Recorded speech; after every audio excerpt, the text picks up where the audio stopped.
warahmatullahi wabarakatuh. Perkenalkan, saya Farida Ulfi Naimah, dosen Prodi Hukum Keluarga Islam, pengampu mata kuliah Ushul Fiqih. Pagi ini kita akan memulai pembelajaran mata kuliah Ushul Fiqih di kelas Hukum Keluarga Islam semester 2.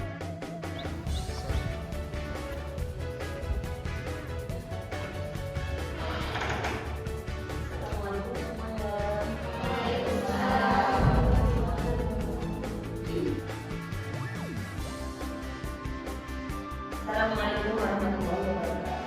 Waalaikumsalam warahmatullahi wabarakatuh. Alhamdulillah, sudah bersama.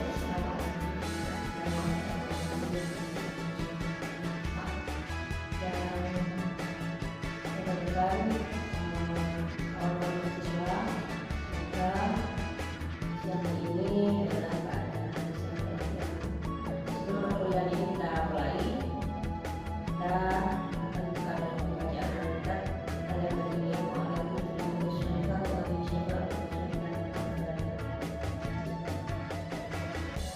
hari ini kita akan membahas tentang dalil-dalil yang diperselisihkan oleh para ulama. Sebelumnya, tujuan dari pembelajaran kita hari ini adalah mengetahui beberapa sumber hukum yang diperselisihkan oleh para ulama.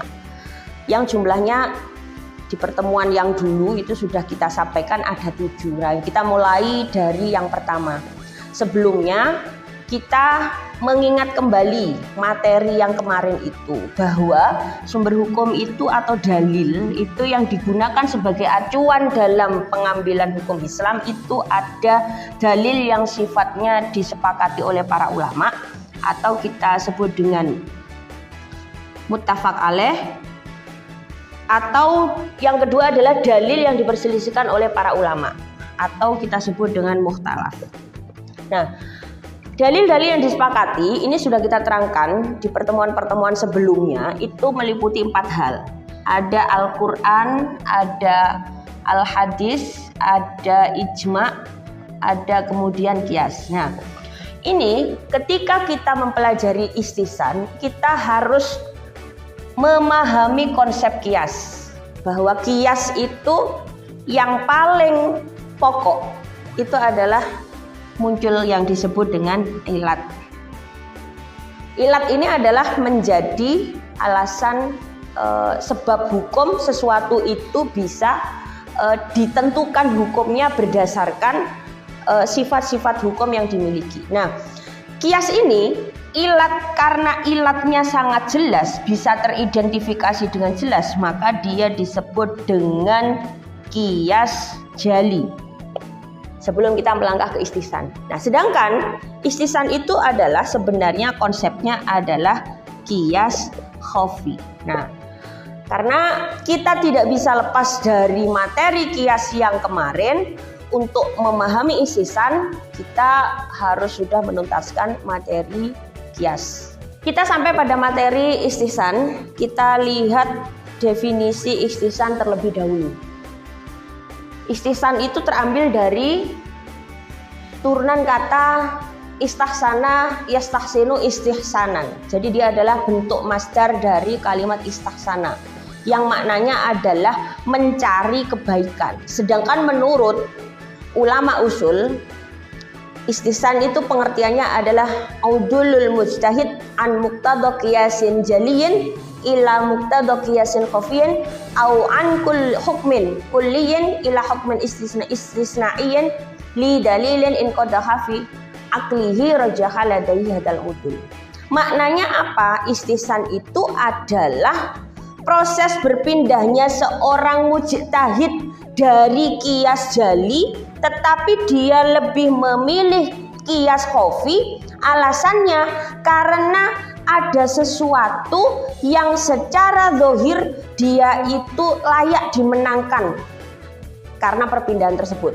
Nah, mungkin dari definisi ini belum bisa dipahami. Kalau kemarin Qiyas itu memiliki komponen, unsurnya ada 4. Ada al-aslu, ada al-far'u, ada ilat, ada hukmul asli. Nah, 4 komponen ini, ilat ini menjadi core-nya kias. Karena kias ilatnya ini bisa teridentifikasi dengan jelas seperti yang saya sampaikan. Jadi contohnya misalkan yang secara sederhana dan umum dipakai adalah kasus terkait Homer. Asal ini adalah kalau di dalam Al-Quran, jadi asal itu adalah sesuatu yang atau hukum-hukum yang sudah dijelaskan secara zahir dalam Al-Quran. Misalkan untuk menghukumi minuman keras, Al-Quran itu menyebut dengan istilah Homer. Maka ini fara ini adalah hukum turunan atau cabang. Kita itu pengen menyamakan sesuatu dengan Homer, itu disebut dengan al-fara. Jadi fara ini sangat tidak terbatas. Bentuknya bisa sabu-sabu, bisa topi miring, bisa apa saja yang dia hampir-hampir memiliki sifat seperti Homer. Maka identifikasinya adalah semua yang tidak ada di dalam nas Al-Quran maupun hadis, maka itu kita sebut fara. Karena Al-Quran dan hadis ketika menyebut sesuatu yang memabukkan itu hanya menyebut dengan Homer. Bisa dipahami ya? Nah, ilat ini adalah sifat hukum. Fara ini coba disamakan dengan asal. Hukum asal ini adalah hukum yang sudah digunakan untuk menghukumi asal. Hukum asal ini nanti akan dipakai juga untuk menghukumi fara jika ilat antara asal dan fara itu sama. Maka seperti kemarin sudah kita bahas, faranya misalkan kita ambil merek-merek whisky misalkan begitu atau sabu-sabu dan seterusnya. Ilatnya adalah muskir. Muskir ini adalah memabukkan.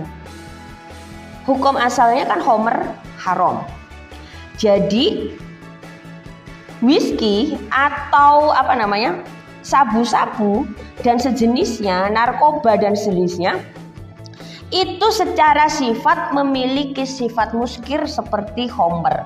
Karena identifikasi ilat antara fara dan asal ini sama, maka hukumnya asal Homer ini haram, maka turunannya atau cabangnya dia juga ikut haram. Nah, itu kerja kias. Kemudian kalau istihsan seperti apa? Istihsan itu ilatnya itu tidak nampak jelas. Dia kalau pakai sesuatu yang jelas bisa saja, tetapi para ulama akan lebih memilih karena hal itu dianggap berbeda. Contoh yang ada di kitab-kitab klasik misalkan adalah hukum bekas minumannya hewan buas. Hewan buas. Hewan buas ini bekas minumannya itu najis. Kenapa? Ya sama hukumnya dengan hewan buas ini. Dia kalau dikonsumsi pun juga najis. Kemudian ada burung buas.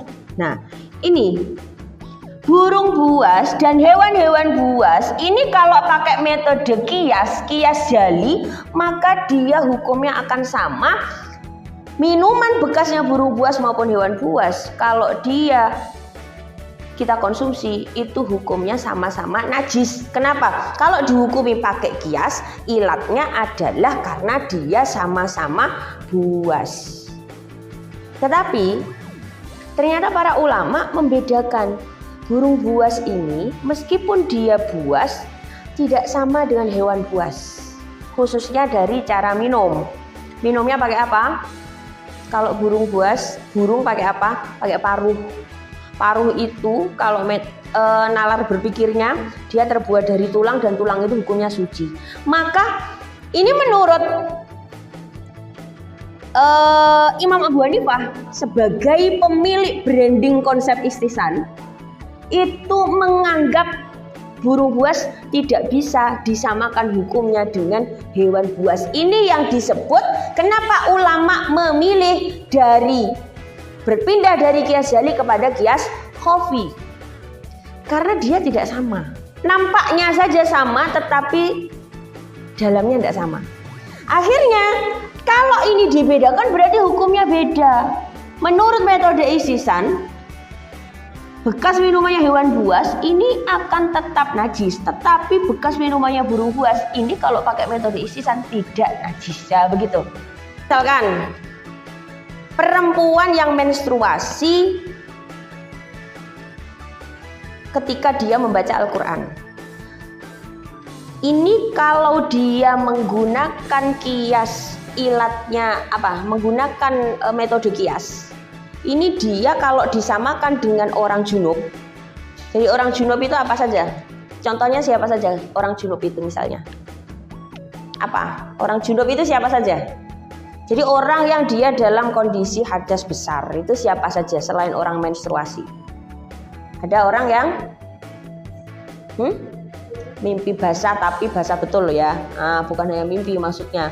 Dia ihtilam, artinya kan berarti keluar mani. Atau kalau pasangan suami istri dia selesai melakukan hubungan intim. Atau kalau perempuan konsepnya selain dia menstruasi bisa jadi nifas. Itu semuanya orang junub. Kalau menstruasi itu hukumnya disamakan dengan junub, maka ya hukum turunannya akan sama dengan mereka, termasuk diantaranya adalah membaca Al-Quran. Gitu ya, membaca Al-Quran itu menjadi haram bagi mereka. Tetapi Imam Malik, jadi yang mengamini konsep istihsan ini adalah Imam Malik dan Imam Abu Hanifah. Imam Malik itu memandang ini juga sama loh, juga beda loh. Orang menstruasi dengan yang junub lainnya, misalkan laki-laki yang dia secara rutin itu mengeluarkan mani, atau pasangan suami istri yang dia juga secara rutin itu melakukan hubungan intim. Ini apa kira-kira perbedaan yang mendasar apa? Hukumnya harus dibedakan antara orang menstruasi dengan orang junub lainnya. Apa kira-kira? Apa? Ada yang tahu? Apa? Durasi waktunya. Orang kalau keluar mani dan setelah berhubungan intim dia kondisinya hadas besar. Kalau dia pengen baca Al-Quran bisa langsung dia sucikan dengan mandi besar. Tapi kalau orang menstruasi, kalau dia belum waktunya suci, bisa enggak disucikan? Enggak bisa. Paling lama berapa? Umumnya berapa? 7 hari, ada yang 10 hari, ada yang 12 hari, kan begitu. Karena durasi waktunya mereka itu berbeda meskipun sama-sama junub, maka hukumnya ya harus beda dong. Nah, begitu loh maksudnya ya. Itu yang kemudian ini dianggap keluar lebih memilih kias khafi daripada kias jali karena menurut pertimbangan akal itu lebih kuat. Gitu. Ini cara kerja istihsan. Dari paparan istihsan kita hari ini, adakah yang ingin didiskusikan? Izin bertanya Bu. Monggo silakan. Dari penjelasan tadi kan dijelaskan bahwa istihsan itu hanya dimiliki oleh mazhab Imam Hanafi sama Imam Malik. Alasannya kenapa kok Imam Syafi'i itu tidak memakai tidak? Terima kasih pertanyaannya, bagus sekali. Jadi karena istihsan ini adalah menjadi brandingnya Imam Hanafi dan Imam Malik, kenapa Imam Syafi'i kok tidak menggunakan metode ini? Kata mukhtalaf itu karena ulama yang ini pakai, yang satunya tidak pakai. Saya pakai dengan syarat. Nah, kalau yang muttafaq ini dari 4 ini sudah semuanya bersepakat, artinya tidak ada perbedaan bahwa ini menjadi dasar utama. Kita pilih kenapa istihsan itu menjadi metode yang diperselisihkan, diantaranya adalah kenapa tidak dipilih oleh Imam Syafi'i. Alasannya Imam Syafi'i adalah man istahsana faqad syara'a, bahwa orang yang beristihsan itu seolah-olah dia itu akan membuat syariat sendiri. Wong kias itu sudah jelas loh, aturan kerjanya sudah jelas. Kenapa harus ada istihsan? Dan dikhawatirkan lagi, kalau yang beristihsan itu bukan orang sekelasnya Imam Madhab seperti Imam Malik dan Imam Abu Hanifah, ya khawatir orang itu nanti akan ngawur dalam menentukan sebuah hukum. Kalau kayak gini rasional tidak menurut sampean? Menurut sampean loh, kenapa 2 hewan ini harus dibedakan? Padahal dia sudah sama-sama buas. Kenapa kondisi junub juga harus dibedakan antara orang yang menstruasi dengan orang junub yang lain? Kan begitu.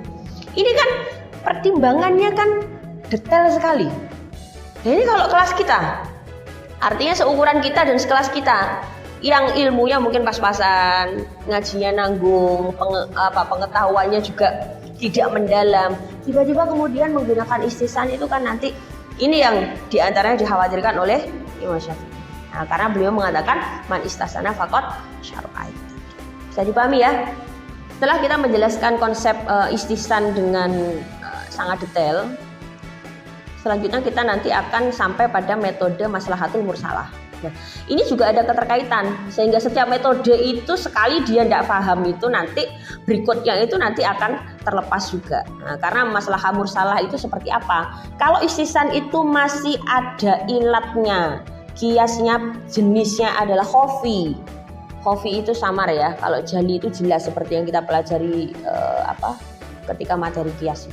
Nah, nanti untuk minggu depan konsep maslahah mursalah kita akan diskusikan secara lebih komprehensif dengan kawan-kawan mahasiswa mulai membuat tugas, jadi mengeksplor, memahami terkait definisi dulu, kemudian pembagiannya, dan yang terpenting adalah contoh nyata hari ini, kan begitu.